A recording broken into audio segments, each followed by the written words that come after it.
વડોદરા જિલ્લાના ડભોઈ ખાતે આવેલા યાત્રાધામ ચાણોદ દરિયાપુરા રોડ પર ઠેર ઠેર ખાડાઓનું સામ્રાજ્ય જોવા મળી રહ્યું છે। ત્યારે આ ખાડાઓને પગલે યાત્રાધામ ચાણોદ ખાતે આવતા મુસાફરો હેરાન પરેશાન થઈ રહ્યા છે। આ ખાડાઓમાં વરસાદી પાણી ભરાઈ જતા મુસાફરોને કાદવ કીચડના ખાબોચિયામાંથી પસાર થવું પડે છે।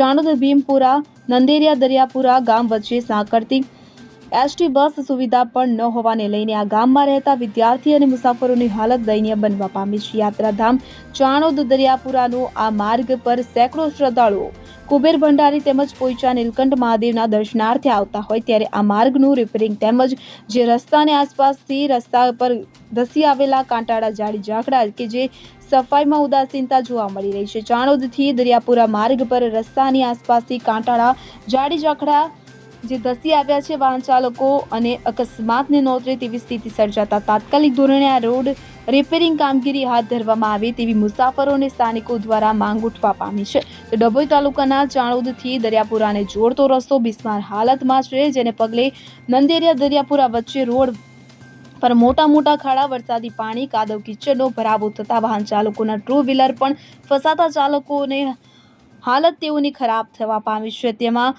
મહિલા સહિત પરિવાર સાથે સામાજિક પ્રસંગે જતા હોય ત્યારે કપડાં પણ બગડી જતા હોવાની પણ બૂમરાઓ ઉઠી છે। આ માર્ગ ભીમપુરા ખાતે આનંદમય આશ્રમ, ગંગનાથ મહાદેવ આશ્રમ, પૌરાણિક મહત્વ તેમજ સ્વાતંત્ર્ય ચળવળ સાથે જોડાયેલા સ્થાનો છે। તો નંદેરિયા નંદિકેશ્વર ઉપ જ્યોતિર્લિંગ મહાદેવનું મંદિર પણ આવેલું છે। ત્યારે આ માર્ગ પર દર્શનાર્થીએ નો ઘસારો રહેતો હોય ત્યારે આ માર્ગને મરામત કામગીરી, રસ્તાની પહોળાઈ તેમજ રસ્તાની આસપાસના ઝાડી ઝાકડાની સફાઈ સત્વરે કરવામાં આવે તેવી લોકમાંગ ઉઠવા પામી છે।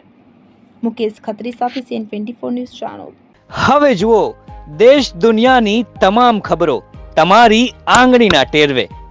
ઉઠાવો મોબાઈલ અને Google Play Store પરથી ડાઉનલોડ કરો અમારી CN24 ન્યૂઝ મોબાઈલ એપ।